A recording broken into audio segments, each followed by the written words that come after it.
We're all searching for this mysterious connection that replenishes our souls, or replenishes our attitudes, our sense of purpose. And I think art does that for us.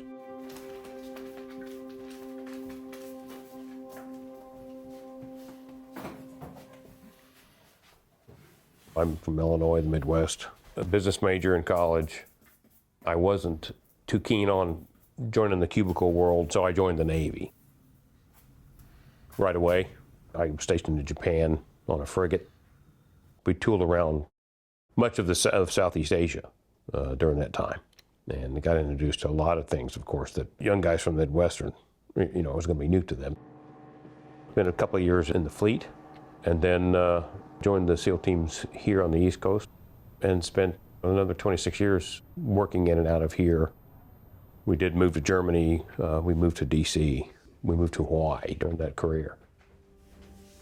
Retired in 2014. I'd always been kind of a doodler, so I kept sketching. I was coming back from deployment or some trip or something one time, and my wife got a 6-week class, gift certificate, and my first class was watercolors. I took sketching classes, and it was a great place to learn, and it was local and accessible to me. I got interested in oil painting, and I took the first class with Charles Kello and Kenneth Bain. They basically taught me how to paint, the techniques and how to express yourself, and mixing colors and all those things. And then I was able to paint with some other people internationally. Painted while I was in the Philippines, in Kenya, and in Nairobi. I've had those kinds of experiences overseas, engaging with artists that I think had an influence on how I view things.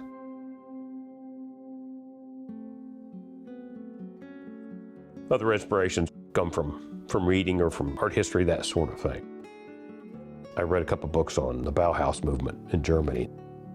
That became a source of inspiration. I have a couple of paintings in progress from just those notions and those images about representing human emotion, representing human thought in abstract ways.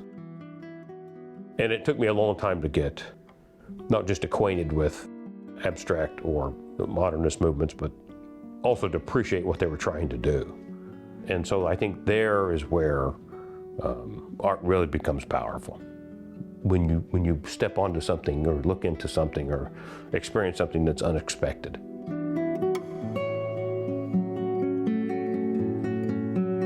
Art has its very practical uses in both education and I think just in the daily experience of making our brains work differently. After I retired, I started teaching a course for the Department of Defense, senior military officers and diplomats and government officials. And in that course, we draw from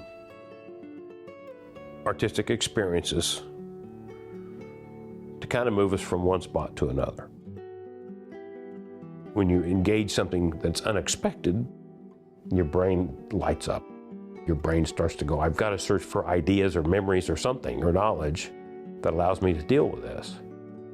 And it's often stuff they haven't dealt with much, certainly not in their military training. And so I think the use of that stuff is very, very powerful in moving them into a place where they're better prepared for new ideas, better prepared to think about the work that they do in new ways. In the military, even in special operations, you find fantastic artists, a lot of great writers, a lot of great thinkers. And so it's, I think, lost on the public sometimes, the creative talent that's resident in the military, because it's common outside the military, it's common inside the military.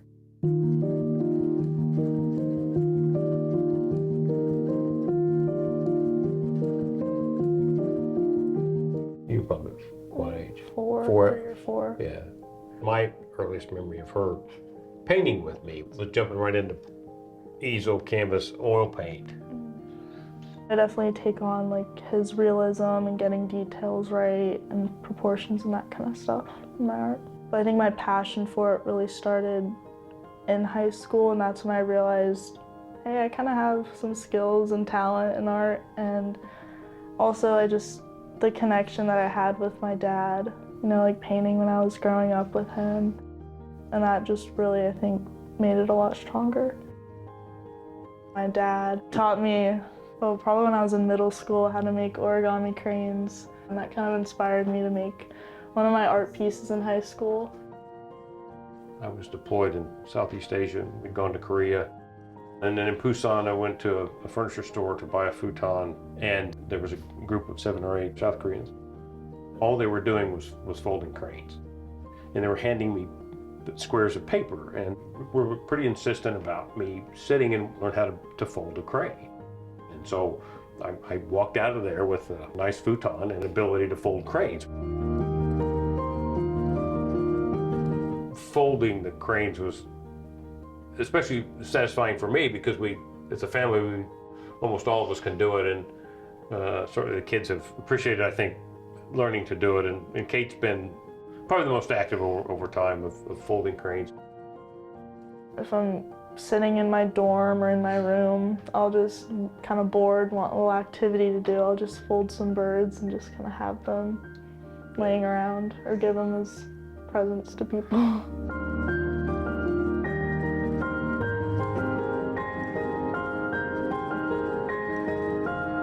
For me, it's not art until it's shared. Once people see it, that's when it's doing the job for which it was intended, as I always say. That's the point. They have to see it. Certainly values in museums and galleries. That's a whole universe in itself. But there's also fantastic value in just having the art out there, where people are working and living every day. So I've enjoyed that, yeah.